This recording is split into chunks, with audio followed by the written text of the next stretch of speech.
Rajya Sabha TV के इस विशेष कार्यक्रम में आपका स्वागत है। मैं हूं इरफान। रेडियो संपर्क, संवाद और सूचनाओं का ऐसा माध्यम है जिसका महत्व 20वीं सदी के अपने आविष्कार के बाद कभी ख़त्म नहीं हुआ। बदलती तकनीक के माहौल में रेडियो अपनी एडेप्टेबिलिटी के रास्ते तलाशता रहा और आज 21वीं सदी में वो इंटरनेट के ज़रिए नया जीवन पा चुका है। बात करेंगे विश्व रेडियो दिवस के बहाने रेडियो की सामाजिक उपादेयता की और मानव मन को सिरजने और संपन्न बनाने में उसकी भूमिका के बारे में। रेडियो की व्यापक पहुंच और उसकी निर्माणकारी भूमिका को रेखांकित करने और उसे प्रबल बनाने के लिए यूनेस्को 13 फरवरी को दुनिया भर में विश्व रेडियो दिवस मनाता है। इस साल की थीम है डायलॉग, टॉलरेंस एंड पीस, यानी संवाद, सहिष्णुता और शांति। इसी थीम के इर्द गिर्द हम आज की अपनी चर्चा को केंद्रित रखेंगे। चर्चा में हिस्सा लेने के लिए स्टूडियो में है हमारे पास खास 4 मेहमान हमारे साथ हैं। राजेश प्रियदर्शी, बहुत बहुत स्वागत है। राजेश प्रियदर्शी जो कि डिजिटल एडिटर हैं बीबीसी हिंदी में, बहुत बहुत स्वागत है राजेश जी। हमारे साथ आरजे स्वाति हैं जो कि रेड FM 93.93 FM में आरजे हैं, बहुत बहुत स्वागत है। हमारे साथ मुनीश शर्मा हैं जो कि आकाशवाणी की विदेश प्रसारण प्रभाग में हिंदी यूनिट के साथ हैं और जापान में लंबे समय तक प्रसारण का काम देख चुके हैं। बहुत बहुत स्वागत है मुनीश जी। शुक्रिया। और अरुण मारवा है हमारे साथ जो कि बड़े बड़े फिल्मी सितारों के मेंटोर और उनके ट्रेनर रह चुके हैं, रेडियो प्रोड्यूसर हैं, रेडियो आर्टिस्ट हैं। बहुत बहुत स्वागत है अरुण जी आपका भी प्रोग्राम। शुक्रिया। बातचीत शुरू करेंगे राजेश जी आपके साथ कि ये जो रेडियो की ये जो निर्माणकारी भूमिका है और अब तो समझिए कि 1 सदी से ज़्यादा का समय हो चुका, तो ख़ुद बीबीसी के साथ आपने जो 20-22 साल का समय गुजारा, उसमें शुरू से लेकर अब तक आप किन इलाकों में ऐसा देखते हैं कि विश्व शांति, भ्रातृत्व और एक तरह से कहिए कि ग्लोबल पीस के लिए रेडियो ने जो रोल निभाया?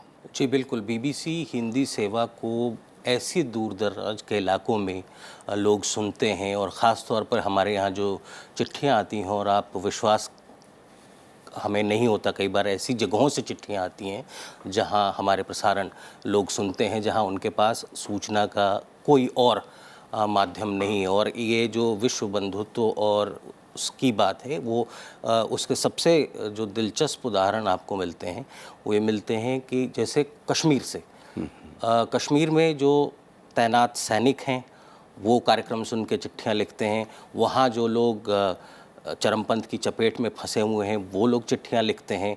और हमको इस बात का, इस जिम्मेदारी का हमेशा ये एहसास होता है कि कितनी बड़ी ये भूमिका है, ख़ास तौर पे कॉन्फ्लिक्ट जोन में। और बीबीसी वर्ल्ड सर्विस जो अंग्रेज़ी का प्रसारण है वो दुनिया भर में और ख़ास तौर पर ऐसी जगहों पर बहुत सुना जाता है जहाँ पर कि टकराव की स्थिति हो और लोकतंत्र खतरे में हो, मुश्किलें हों, उस सब के बीच में जो हर तरफ के लोग उसमें जो शरीक हैं विवाद में, झगड़े में। जैसे अफ्रीका में तो बीबीसी की जो सर्विसेज हैं उनको बीबीसी एक अलग कैटेगरी में रखता है जिसको हम लाइफलाइन सर्विसेज कहते हैं। लाइफलाइन सर्विसेज वो ये हैं कि वहाँ पर हम उन लोगों को वो सूचना दे पा रहे हैं, या रेडियो के शॉर्ट वेव ट्रांजिस्टर रेडियो के माध्यम से लोगों तक वो जानकारी पहुंच रही है जिसको पहुंचाने का कोई और ज़रिया नहीं है। और सबसे बड़ी बात यह है कि हमारे पास 2-3 और ख़ास तरह के लोगों की चिट्ठी आती हैं। बहुत सारे लोग ऐसे हैं जो ये चिट्ठी लिखते हैं कि हम टीवी नहीं देख सकते क्योंकि हम दृष्टिहीन हैं, और हमें वो नियमित रूप से चिट्ठी लिखवाते हैं लोगों से कि आपका ये कार्यक्रम सुना। इसी तरह से जो इसकी जो ताकत है वो सबसे बड़ी ताकत ये है कि रेडियो सुनने के लिए आपको पढ़ा लिखा होने की ज़रूरत नहीं है। बिल्कुल। और आपने ये जो कॉन्फ्लिक्ट जोन वाली बात की और ऐसे इश्यूज़ जो दुनिया भर के सामने अचानक सामने आ जाते हैं और एक विश्व क्राइसिस जैसी पैदा हो जाती है। मुनीश, आपसे जानना चाहेंगे कि ख़ुद जापान में रहते हुए जो आपने देखा कि ख़ुद जापानी प्रसारकों का हम लोगों के जो भारत में प्रसारण का जो रवैया और हमारा जो एटीट्यूड है उसकी तुलना में अगर देखें तो वो क्या है, आपका क्या अनुभव रहा वहाँ? इस संबंध में तो इरफान जी मैं ये कहना चाहूँगा कि अगर आप आज के परिदृश्य में देखें तो कुछ साल पहले से तुलना करें तो लग रहा था कि शायद रेडियो अब ख़त्म हो जाएगा, लेकिन फिर जिस तरह से प्रधानमंत्री ने खुद उसमें रुचि ली और ट्विटर और तमाम सोशल मीडिया के होने के बावजूद उन्होंने उसको माध्यम चुना लोगों से नियमित संवाद का, तो उस तरफ फिर से मैं समझता हूँ कि लोगों की भी रुचि बढ़ी है और एक तरह से वो रिवाइव हो रहा है। जहाँ तक बात जापान की, एक अति विकसित देश है और आप जानते हैं कि आपदाओं से अक्सर जूझता रहता है, और ये एक संयोग था कि सन 2011 में जब जापान ने द्वितीय विश्व युद्ध के बाद की सबसे बड़ी त्रासदी झेली, जिसको आप सब ने अपनी टेलीविज़न स्क्रीन्स पे देखा, जो सुनामी थी, और उसके बाद फिर फुकुशिमा दाइची जो उनका रिएक्टर था उसमें विस्फोट हुआ और बड़ी अफरा तफरी की स्थिति बनी, जिसमें कि फ्रांस का अखबार ला मोंड उसने अगले दिन लिखा, उसका भाव था कि जापान अब ख़त्म हो गया है, Japan is no more finished. उस पर उन्होंने जो ये काबू पाया है, उसमें रेडियो ने, मैं उसका साक्षी हूँ, कितनी महत्वपूर्ण भूमिका निभाई है। और तब मुझे ये जानने को मिला कि जो एक सर्वाइवल किट है, जो लोगों को बराबर वहाँ पर सलाह दी जाती है कि आप रखें, चूँकि भूकंप इत्यादि कभी भी आ जाते हैं, बाढ़ भी बहुत होती हैं, तो उसमें आपकी दवाइयों का एक ये पैकेट है, पानी की बोतल इस तरह से आप रखेंगे, और लेकिन उसमें एक छोटा सा रेडियो भी रखिए, और वो भी हैंड चार्जर के साथ, ताकि आपको ये भी दिक्कत ना हो कि वो सेल बैटरी ख़त्म हो गए तो कैसे। और बहुत बड़ी भूमिका उस आपदा पर काबू पाने में रेडियो ने वहाँ निभाई है।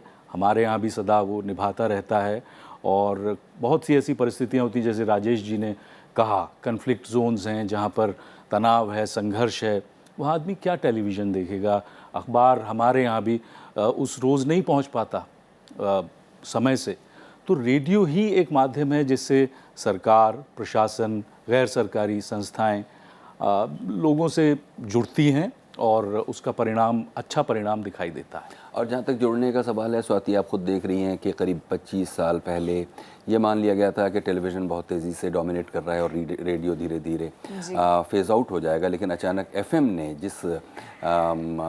जिन वेव्स पर अभी आप काम कर रही हैं, आपका क्या अनुभव कहता है कि किस तरह से ख़ासतौर पर युवाओं में एक एम्पावरमेंट का, इन्फॉर्म करने का, एंटरटेन करने का ये जो रोल है, जो आप ख़ुद करते हुए महसूस करती हैं, उस बारे में आपकी क्या राय है?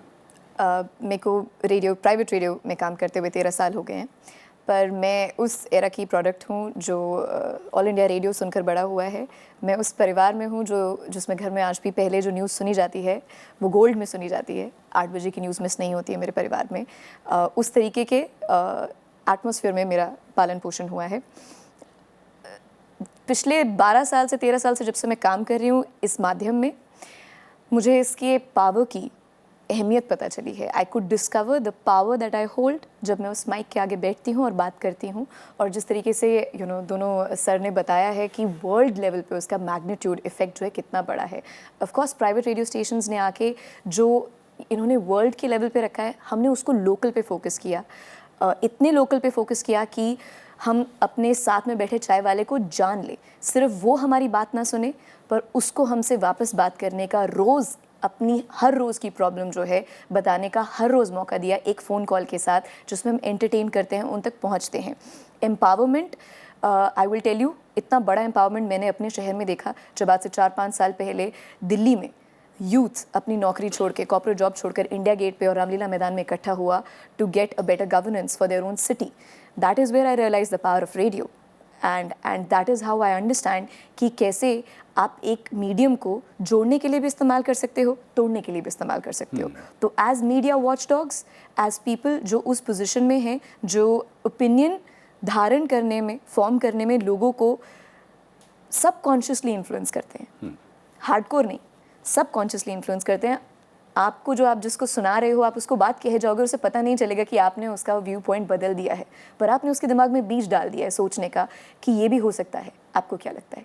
उस तरीके से, उस रिस्ट्रिक्शंस के साथ, क्योंकि प्राइवेट एफएम आपको पता है बहुत रिस्ट्रिक्शंस के साथ काम करता है, उस तरीके से हम बात करते हैं, उस तरीके से हम सोसाइटी को एकजुट करने में, सोसाइटी को डेवलप करने में मदद करते हैं।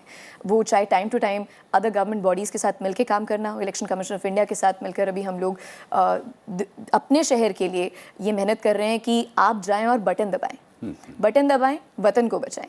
It's not the question about which government you want to choose or not, you like somebody, you don't like somebody, but आप अपनी ड्यूटी जो है वो निभाओ. सो कहीं ना कहीं प्राइवेट रेडियो स्टेशंस जो हैं जो पिछले 10-12 साल में जिस तरीके से आपने बोला यूथ को एम्पावर करने में बहुत मेजर रोल प्ले किया है, because opportunities as long as they are coming from a place of responsibility. तो इस बात को, हाँ, तो बहुत आपने अच्छी बात कही है स्वाति. हम इस बात को आगे बढ़ाएंगे, सेकंड राउंड में कुछ और आपके साथ बातें करेंगे. अरुण जी आपके पास आते हैं कि खुद आप देखिएगा कि स्वाति ने भी इस बात को स्वीकार किया कि बेशक वो आज एक ट्रेंडी ब्रॉडकास्टिंग प्लेटफॉर्म पर काम कर रही हूँ, लेकिन उनका एक तरह से संस्कार उस जो ट्रेडिशनल रेडियो था उससे हुआ. और उसमें भी ख़ासतौर पर अगर आप ड्रामा को याद करें, और उसमें भी हवा महल जिसकी बात हम लोग कर रहे थे राजेश जी, हम सभी के बचपन में हवा महल या रेडियो पर होने वाले ड्रामे, खुद रेडियो ड्रामों में हिस्सा लेते हुए जो आपका अनुभव है, और उस ज़माने में जो बड़े बड़े वेटरन एक्टर्स प्रोड्यूसर्स होते थे, कुछ उनका अनुभव शेयर कीजिए कि वो रेडियो को कैसे एक कलरफुल एक माध्यम बनाता है. इरफान जी, जो आपने बोला कि ये हवा महल और दूसरे और भी बहुत से प्रोग्राम्स थे जो बड़े पॉपुलर थे, हम इनको सुना करते थे, बचपन से सुनते आए. और जो वो कलाकार थे अपनी आवाज़ के ज़रिए जब वो पूरे सीन को क्रिएट कर देते थे, और कुछ वो क्रिएट करते थे, कुछ हमारी इमेजिनेशन काम करती होगी ज़रूर, कि हमारे सामने ऐसा लगता था कि वो सीन आ गया और वी वर मेस्मराइज्ड. और उन दिनों टीवी वगैरह होता भी नहीं था, तो हर चीज़ रेडियो होती थी. रेडियो से ही हम लोग प्रोग्राम्स सुनते थे, प्रोग्राम्स क्या कहते अप्रिशिएट करते थे, एक परिवार मिलकर बैठकर सुनता था. मेरा इंटरेस्ट ज़्यादा ड्रामा टाइप में होता था. मुझे लगता था कि शायद वो आते होंगे और बोल देते होंगे, लेकिन जब यहाँ आए तो बिल्कुल रिवर्स था. ऐसा नहीं था कि आए और बोल दिए और चले गए, नहीं, वो मेहनत से बोला करते थे. वो अगर वो खड़े होकर हम लोग रिकॉर्डिंग किया करते थे तो वो बोलते हुए अपनी बॉडी भी कई बार उनकी ऐसी किसी की आदत होती थी कि वो जर्क अपनी बॉडी को देकर बात करता था, किसी की आदत होती थी बिल्कुल रिलैक्स रख कर अपनी बॉडी को बात करते थे. एंड लेकिन जो वो परफॉर्मेंस देते थे, उनको कहते हैं इस फील्ड के अंदर ऑब्जर्वेशन जो है उससे ऊपर कुछ नहीं. ऑब्जर्व जितना ज़्यादा करेंगे उतना ही ज़्यादा आप कुछ ले पाएंगे किसी से. तो मैंने ऑब्जर्व करने की कोशिश की. मैंने कहा कि चलो कैसे करते हैं, देखेंगे इनको. किया, वो करते थे उनको, और जब हम उनको देखते थे तो वहाँ बैठकर भी ऐसा लगता था यार ये कैसे इतना अच्छा बोल गए, क्योंकि हम सुन रहे होते थे. तो धीरे धीरे उनको अपने बड़े लोगों को के साथ काम करते करते धीरे धीरे हमें भी लगा कि यार चलो कोशिश करते हैं हम भी. प्रोड्यूसर्स जो थे हमारे, उनको भी कुछ ठीक लगा होगा, तो उन्होंने भी हमें एक से एक बढ़कर रोल देने शुरू किए. और जब करने लगे हम, तब पता लगा कि भाई साहब ये इतना आसान नहीं है. जितना आसान सुनने में लगता है ये उतना आसान नहीं है.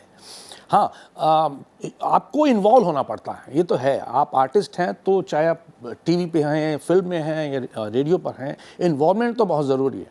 इन्वॉल्व होंगे, आपके अंदर का आर्टिस्ट जो है वो बाहर आएगा ही आएगा.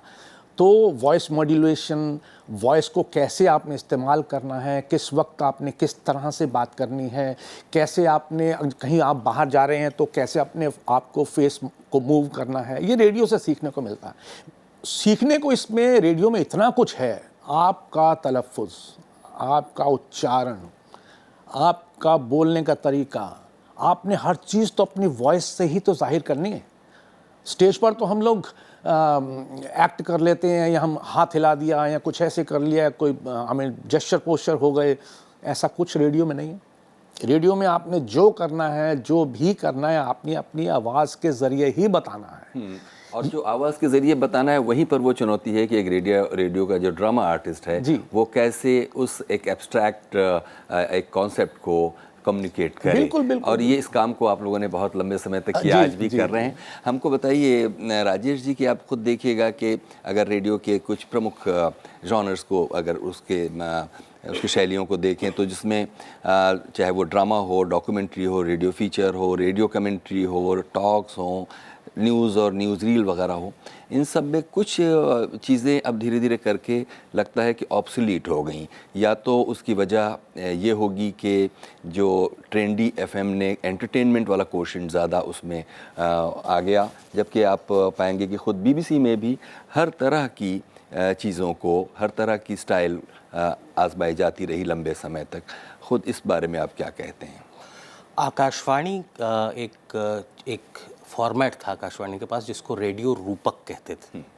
रेडियो रूपक अपने आप में इतनी सुंदर चीज़ थी, और अरुण जी ने जिसका जिक्र किया कि हम उस जनरेशन से आते हैं कि हम रेडियो सुन के बड़े हुए हैं, और जब रेडियो रूपक बजता है तो उसमें जो एटमॉस्फेयर के साउंड्स हैं, अगर बैलगाड़ी की आवाज़ है तो पहिए की आवाज़ है, बैल के गले की घंटी की आवाज़ है, नदी के पानी की आवाज़ है, लोगों के बोलने की आवाज़ है, उसमें कारीगर अगर हैं तो बैकग्राउंड में कुछ काम चल रहा है उसकी आवाज़ है।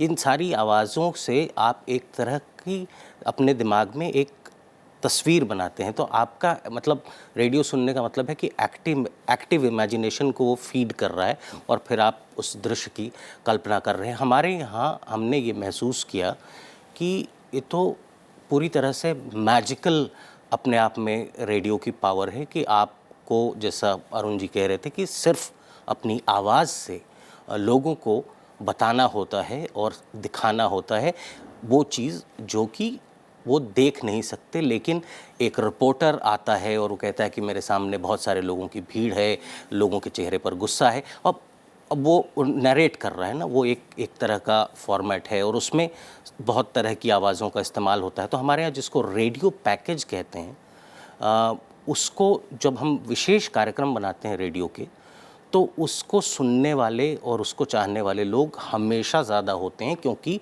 वो ये महसूस करते हैं कि हम उनको एक तरह से ट्रांसपोर्ट कर रहे हैं, वहाँ ले जा रहे हैं जहाँ ये हो रहा है उन आवाज़ों के साथ। तो ये जो आवाज़ का जो रिश्ता है, ये हमेशा रहेगा और बना रहेगा। तमाम तरह के एक्सपेरिमेंट होते हैं। आज जो हमारा टेलीविज़न है उसके बारे में मैं अक्सर ये कहता हूँ कि वो बहुत ख़राब रेडियो में तब्दील हो गया, जिसमें बहुत सारे लोग एक साथ बोलते हैं और कोई किसी की बात नहीं सुनता। तो जिस तरह से टेलीविज़न चीज़ों को दिखाने का माध्यम है, रेडियो जो है वो इतना अद्भुत माध्यम है कि आपको हम आवाज़ के ज़रिए चीज़ें दिखा सकते हैं, अगर आपके पास वो हुनर है तो। और इसी का एक जो दूसरा पहलू जो मैं आपसे ख़ासतौर पर जानना चाह रहा था, जो कि इस बार डायलॉग, टॉलरेंस और पीस पर जोर दिया गया। तो अगर आप देखिएगा कि दूसरे की इच्छा, दूसरे की राय, दूसरे की ओपिनियन, यानी कि दूसरा भी है, उसका सम्मान करना। और भारत जैसे विविधता भरे देश में अगर देखिए, जहाँ बहुत तरह तरह की संस्कृतियाँ, खान पान, रहन सहन और भौगोलिक विस्तार है, उसमें जो दूसरे की इच्छा का सम्मान करना, इसमें रेडियो बहुत रोल प्ले करता होगा। इस पर क्या आप बोलना चाहते हैं? जी बिल्कुल, हमारा तो जो बीबीसी का कवरेज है उसमें हमेशा इस बात पे बहुत ज़ोर रहता है कि समाज के सभी वर्गों का उसमें प्रतिनिधित्व हो, और वो चूँकि एक publicly funded public service broadcaster का रोल है बीबीसी का, जिसमें वो एक्चुअली सबके लिए एक बराबर जवाबदेह है। तो आप किसी को लेफ़्ट आउट छोड़ नहीं सकते। तो जब भी कोई मुद्दा होता है तो उसमें जो जिसको आप कहते हैं कि मार्जिनलाइज सेक्शन है सोसाइटी का, उसका ख्याल अलग से रखने की एक मेंटल ट्रेनिंग हमेशा होती है कि हम इस तबके की बात तो हर रोज़ सुनते हैं, लेकिन उसका क्या जिसकी आवाज़ नहीं आ रही, जिसको लास्ट माइल वॉइसेस कहते हैं, या दूर दराज के इलाके में जो लोग हैं उनकी आवाज़ कैसे लोगों तक पहुँचे, जो जिनसे कभी कोई उनकी राय नहीं पूछता, उनकी राय लोगों तक कैसे पहुँचे और लोगों को अपनी बात कहने का मौका मिले। आप उनसे सहमत हों, असहमत हों, वो एक बिल्कुल अलग बात है। जो बीबीसी की काम करने का जो तरीका है वो ये है कि हमें एक ऐसा लोकतांत्रिक समाज चाहिए जो इन्फॉर्म्ड और कंसिडर्ड तरीके से अपने फैसले खुद कर सके। तो उसके लिए बहुत ज़रूरी है कि वो जाने कि उसका हित एक अलग चीज़ है और दूसरों की राय भी एक इम्पॉर्टेंट चीज़ है जिसका ख्याल रखा जाना चाहिए। बिल्कुल।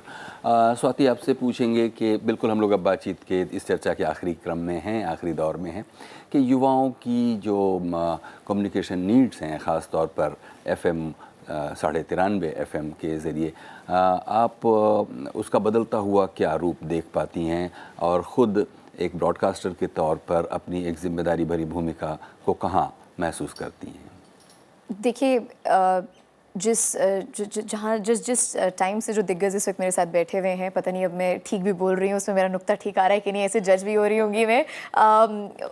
सब लोग को मैं कहना चाहूँगी, आपने बोला कि आपने जब शुरू किया तो आपके दोस्त आपसे बोले कि कहाँ जा रहा है रेडियो में। मैं बता दूं, आज भी वही हाल है। जब मैंने भी रेडियो किया और अभी भी रेडियो करते हैं तो माँ बाप ना 2-3 साल तक, जब तक थोड़ा कमाना ना शुरू कर दें, बताते नहीं है। और किसी को बताते हैं कि अब बिटिया रेडियो में है तो लोग कहते हैं अच्छा गाने सुनाती हो और क्या करती हो। मगर नहीं, फुल टाइम जॉब है। तो जो प्रॉब्लम तब थी आपके टाइम पे कि बस चले गए और बोल दिया, लोगों को आज भी लगता है कि बस चले दे जाते हैं, बोल देते हैं और 2 घंटे बाद घर आ जाते होंगे, उसके बाद तो कुछ कमाते होंगे, तो शौक के लिए करते हैं। तो आज भी उसी तरीके से देखा जाता है कि शौक के लिए किया जाता है। पिछले 13-14 साल में जब से प्राइवेट FM आया है, कम्युनिकेशन का ज़रिया बदला है, not just because of the changing face of radio. पहले सिर्फ अगर हम जनरल नॉलेज के लिए रेडियो सुनते थे, डॉक्यू ड्रामा सुनते थे, तो आज के टाइम पे जो प्राइवेट FM है उसी इन्फॉर्मेशन को एंटरटेनमेंट की तरह पैकेज करके जल्द से जल्द, तेज़ी से तेज़ी और उस लिंगो में बताता है जिस लिंगो में आज 21st सेंचुरी के मिलेनियल्स बात कर रहे हैं। इमोटिकॉन्स हैं तो इमोटिकॉन से सिर्फ बात हो जाती है, उसमें ना नुक्ते की ज़रूरत है ना किसी आवाज़ की ज़रूरत है। आप ये सोचें, आजकल की जनरेशन तो बिना आवाज़ के कम्युनिकेट कर रही है। सो स्पेलिंग की शायद ज़रूरत हो, वो कोई कभी और के लिए है, but the changing face of radio is there to see for all of us. हमारे देश के PM साहब ने अगर वो मीडियम चुना, स्पेन ने I think world radio day की डिमांड करी थी यूनेस्को से, हिंदुस्तान ने नहीं करी थी, जबकि हिंदुस्तान में रेडियो इतना हम लोग के लिए रहा है। And when I am out there to disperse and disseminate information जो लोगों की जान बचा सकती है पूरी दुनिया में, लोगों की ओपिनियंस फॉर्म कर सकती है, लोगों को आनंद दे सकती है, लोगों को दुख के समय में अपने नियर एंड डियर वन से कनेक्ट करने का जरिया बन सकती है। So that is where my responsibility. बहुत बढ़िया।